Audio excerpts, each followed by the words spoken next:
Weird. And this is Terrible Trends, episode 8. 7. 8. It's 8? Yeah. It is 8. PP episode was 7. Okay, good. If you haven't watched any of the other ones, you should watch them because they're entertaining and disgusting for the most part. This one's not disgusting, but it's terrifying in its own right. Oh, good. Because this is about fashion and how fashion can kill us. Because, you know. It can. That's true. Yes, it is. I'm talking today about crinolines. And I know something about this. Yes, crinolines, they're a type of petticoat. They're stiffened, hooped. They're worn to make a long skirt stand out. So, like, it would make your skirt all the way wide around you. Like, there's a hula hoop in the skirt. But bigger than that. Hoofy. They were made of stiff fabric, horsehair and cotton, linen, stiffened, and they're used for stiffening petticoats.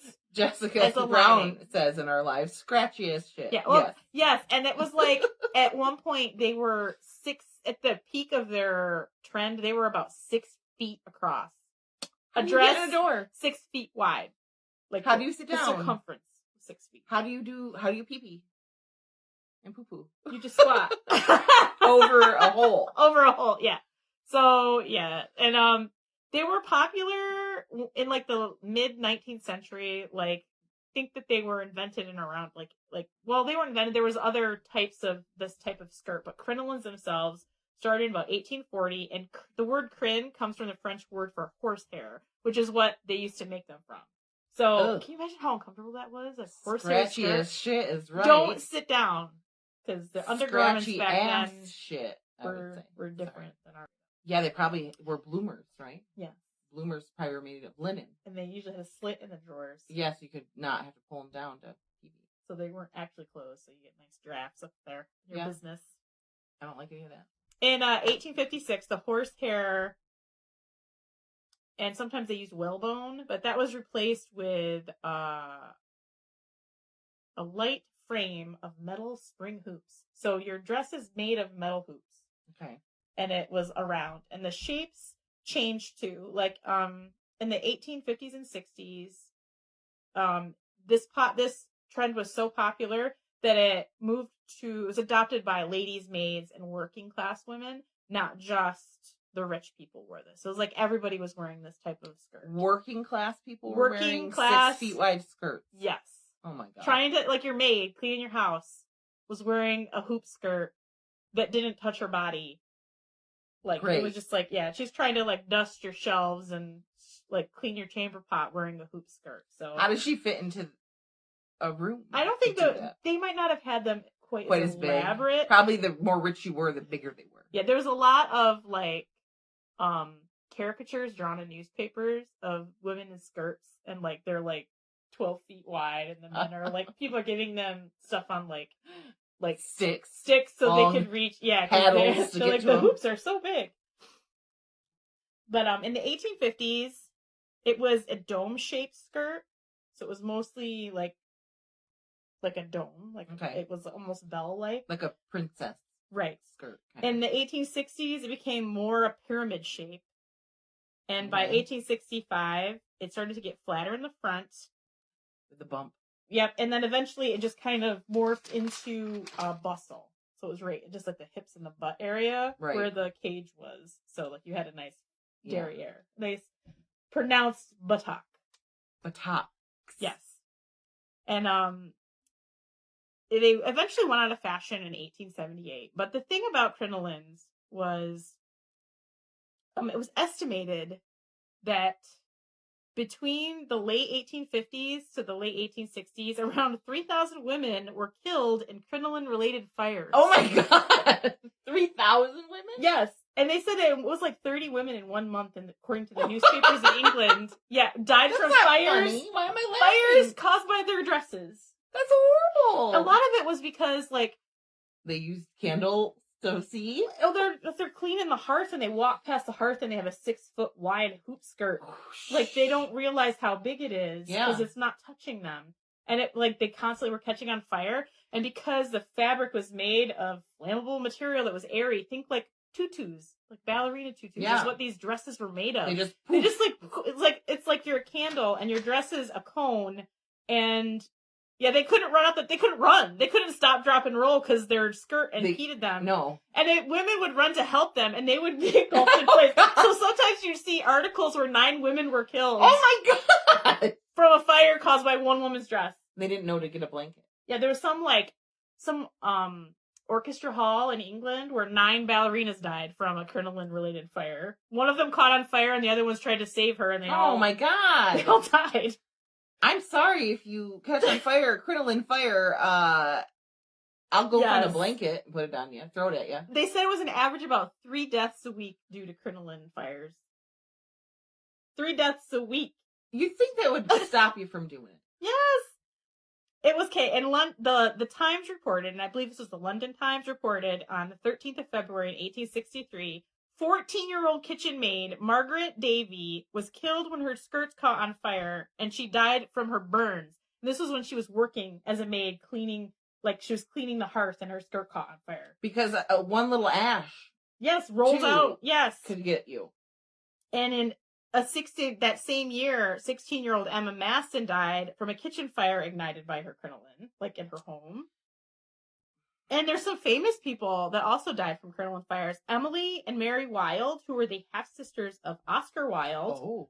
They died on November of 1871 from burns sustained from their burning evening gown. So one girl, they were at a ball and her dress caught on fire from a candle, and the one sister went to save her, and they both died. That's awful. From burns associated with this horrible dress that they're wearing. The dress of death. Yep. In 1861, Franny Longfellow, the wife of Henry Wadsworth Longfellow, was in her kitchen with her children when a stray ember rolled and caught her dress on fire, and she died.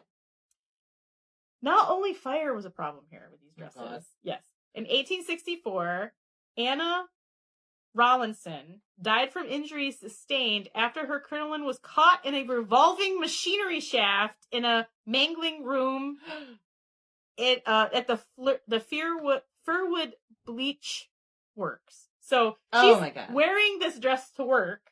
It gets caught in a machine. And I mean, it went to court and it was deemed an accident, but they made them put a cage around this machine so people couldn't get caught in it. But they're like, a lot of businesses after that instructed their female employees to leave their hoops and crinolines at home, not to bring them to work. Yeah. Inappropriate work attire. How do you move in that? That's definitely inappropriate work attire. Yes.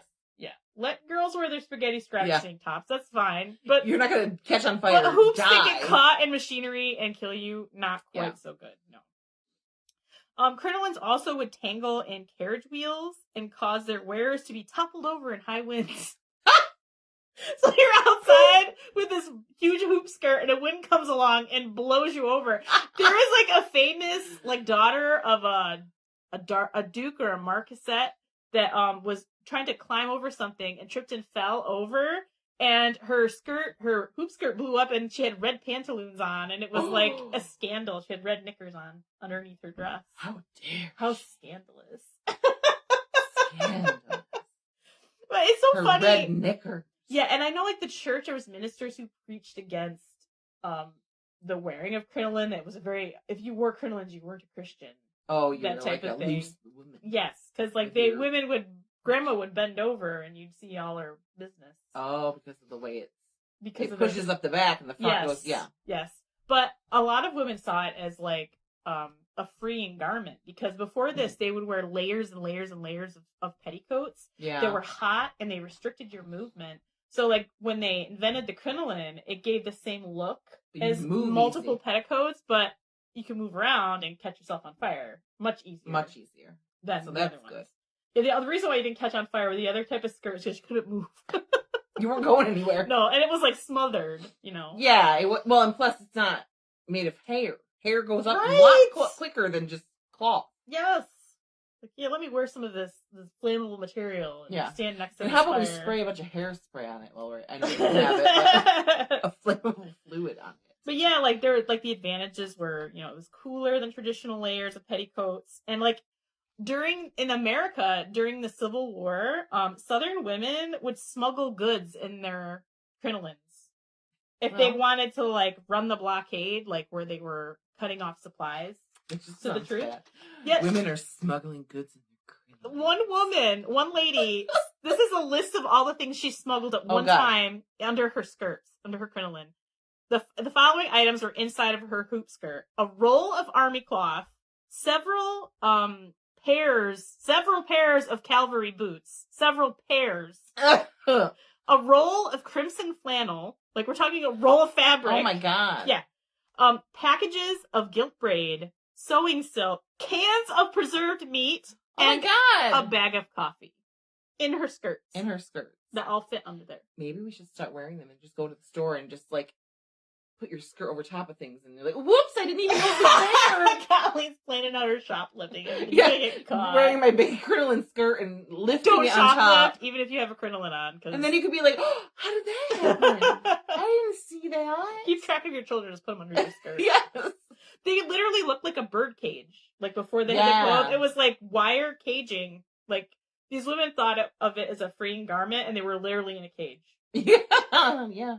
I've seen pictures of that with the cage skirts and stuff. And I'm partially wondering, like, I know, like, the layering and the big skirt, and we talked about the consumption chic and, like, corseting and stuff, and how that thin look, and definitely having a 6 foot wide skirt is going to make your waist look really small. Yes, and they still wore corsets, but I like a lot of it was they give that woman that shape, which makes her look smaller at the top. Yeah. So it was like huge skirt, teeny waist is kind of the idea. And that's what they were, I mean, look at the whole Victorian era was all about that thin, tiny waist. And even to this day. But this was kind of the end of that. Like, this was the beginning of the end of that era for women. Because, like, after the hoop skirts and women are catching on fire, they're like, maybe this isn't a good idea. And they kept getting smaller and smaller. And then you get towards the end of Victorian times, and it was a bustle with a slim skirt that was fitted.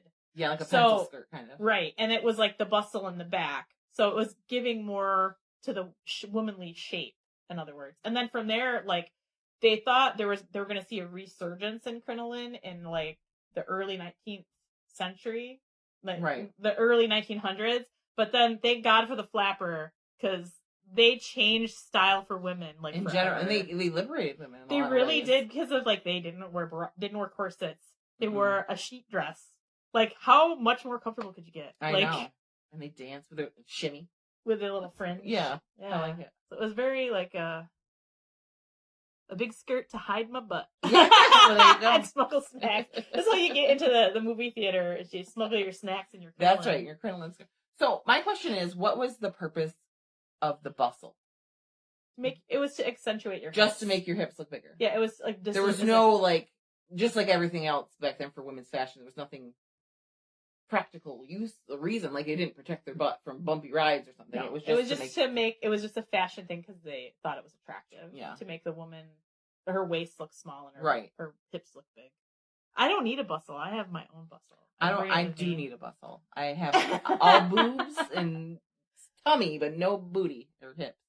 And now they sell, like, shapewear with it, you know, Spanx, and, like, they even sell those booty shorts that have the built-in, like, hips and butt cheeks and stuff, so that you have a shape if you want a more curvy shape. So really, we're still trying to achieve that today, just in maybe more comfortable and more practical ways. I can't imagine women going to the store and, like, going to Walmart picking out my bustle. Yeah, like, but you got a cage.